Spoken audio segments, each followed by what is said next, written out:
We're in it, gang. A historic shift is unfolding all around us. The fall of globalism, the rise of a new conservative age, and I explain exactly what's happening and why in my most important book yet, America Awakened. This book gives you the full picture, how we got here, what it means, and what you need to know to be on the right side of history. So don't wait. Go to americaawaken.us and join the early access list today. The next chapter has already begun. What if I told you the Democrat Party just hit the lowest approval rating in modern political history? We're talking a catastrophic 21% approval, according to the latest Quinnipiac poll. But here's the kicker. Even many Democrats, like Senator John Fetterman, have had enough. Their leadership is imploding. Their issues are evaporating. And when a political organization loses the confidence of its own supporters, we're not just witnessing electoral struggles. We're watching institutional collapse in real time. Welcome back, gang, to the channel. It's me, Dr. Steve, your patron professor, here to give you the analysis of our nation and our world that the legacy media is desperately trying to hide from you. So make sure to smack that bell and subscribe button. Simply put, we are looking at the systematic disintegration of the Democrat Party as a functioning political institution. Today, we're going to examine the data, the internal warfare, and the philosophical contradictions that have led to this historic collapse. And by the end of this video, you'll understand why this isn't just about partisan politics.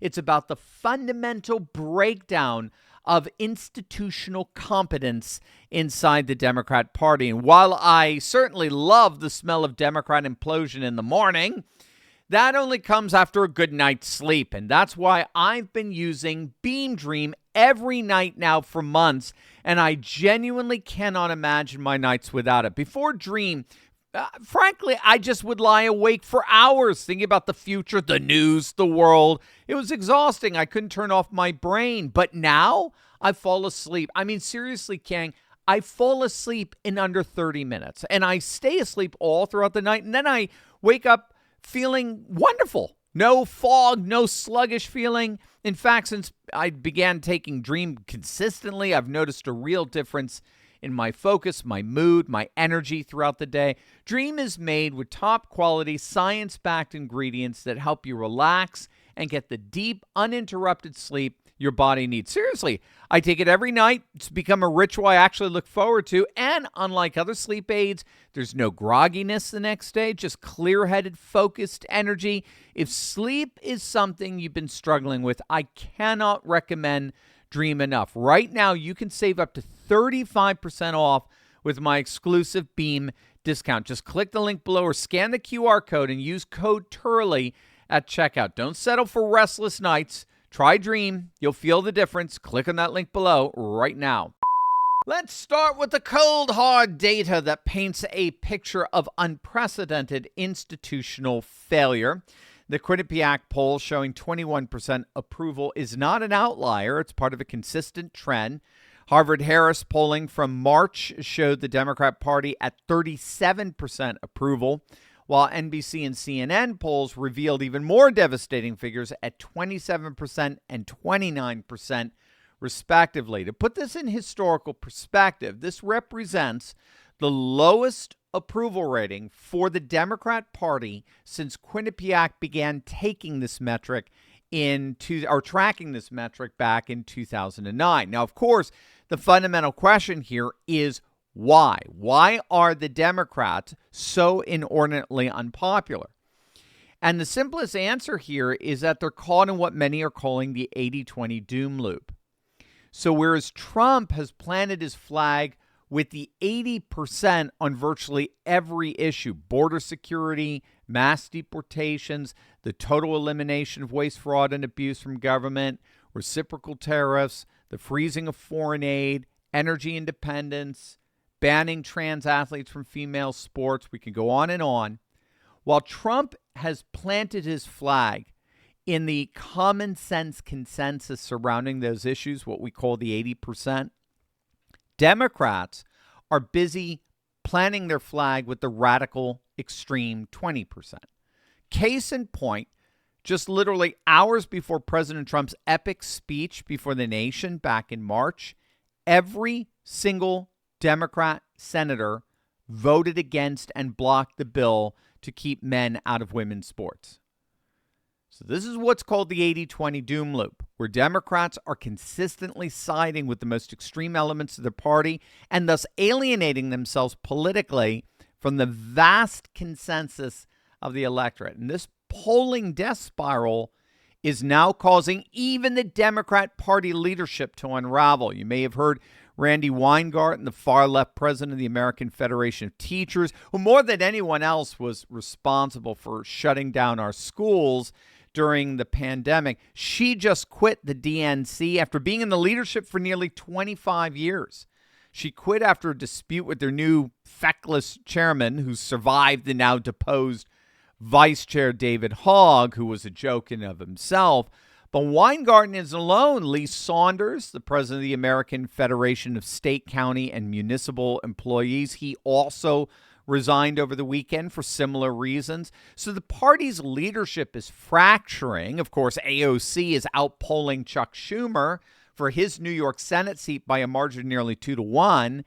And now, once again, Pennsylvania Senator John Fetterman is openly defying his party. Fetterman is facing, yet again, backlash from his fellow Democrats for posting this tweet on X. Quote, "This parade," talking about the military parade over the weekend, "this parade is comprised of our sons, daughters, mothers, and fathers, the very best of us.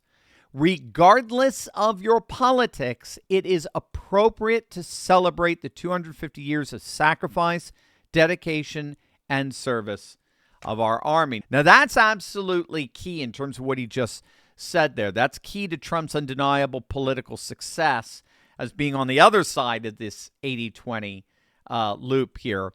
You'll notice that Fetterman appealed to what scholars often refer to as pre-political issues, right? He said, regardless of your politics, we should be celebrating this. Regardless of your partisan leanings, we should all be behind this. This is something that unites us as Americans. This military parade is what unites us as Americans, not as a political party. So this is what's called pre-political issues. And Trump's platforms, his platform from border security to protecting women's sports, is inherently pre-political. That's why those issues garner near 80% support. What's going on here is that the Democrats keep trying to politicize the pre-political, as evidenced from the way they freaked out at Fetterman's tweet. Fetterman's name was actually booed by the paltry number of activists that actually came out and showed up for the No Kings protests over the weekend. An Indivisible co-founder, the far leftist Leah Greenberg, actually said that we are looking for leaders that will fight for us rather than roll over and play dead, just like John Fetterman is doing. So pointing out the obvious, pointing out that things like military parades are pre-political, they're there to unite us as Americans, not as a political party. Now far-left activists are arguing that's rolling over and playing dead. They're trying to politicize the pre-political, and it's a disaster. Roy Teixeira, who's a Democrat, but a Democrat with a brain, he has a great piece out on his Substack basically saying that the Democrats have learned absolutely nothing from their historic defeat in November and are, in fact, busy actually scripting out dream ads for Trump and the Republicans for the midterms in 2026 and the general in 2028. For example, the scenes of illegal migrants standing on top of burning cars, waving Mexican flags, could not possibly be worse political optics for a Democrat Party that, keep in mind, already voters did not trust when it came to immigration and the border. This is the brilliant observation that Teixeira makes here. The Democrats are going into these LA riots, doubling down on them, already in the negative when it comes to the issue of border security. And they are literally burning in real time whatever semblance of trust was left on that issue, which is turning out to be the key 80-20 issue for Americans. If you list out all the major issues of the Trump administration, border security consistently pulls the highest in terms of approval. It's the 80-20 issue, and the Democrats are doubling down on the most unpopular side of that 80-20 doom loop. Now, we can think of that doom loop from a wider vantage point in what scholars call a competency trap. That's a nice term. You might want to write that down. A competency trap.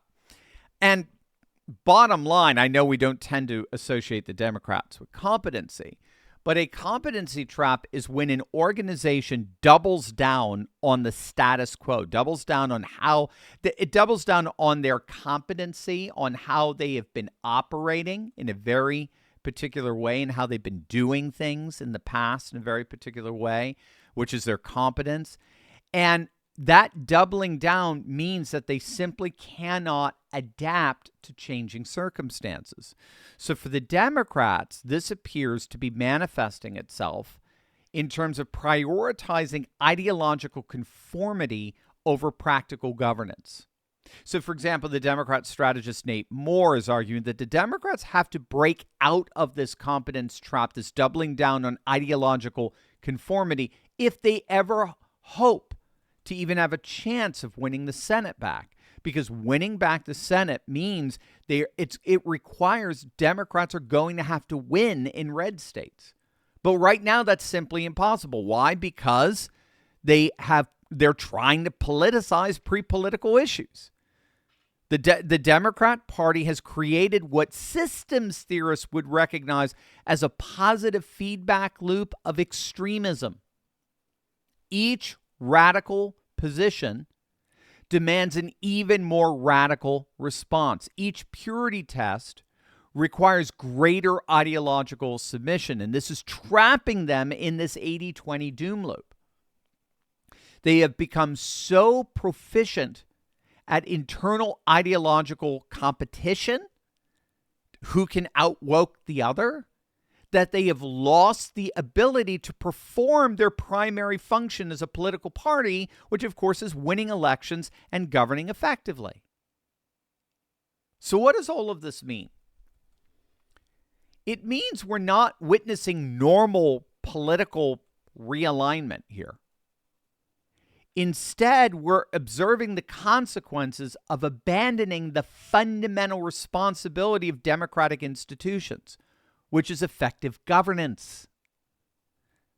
When 70% of respondents disapprove of Democrat performance in Congress, including a majority of their own supporters, we're dealing with nothing less than institutional collapse.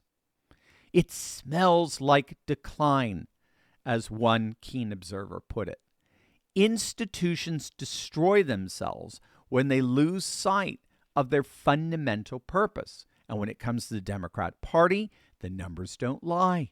The trends are clear, and the implications extend far beyond partisan politics. The Democrats are finding themselves in a political death spiral. Butter the popcorn. This is going to be fun to watch.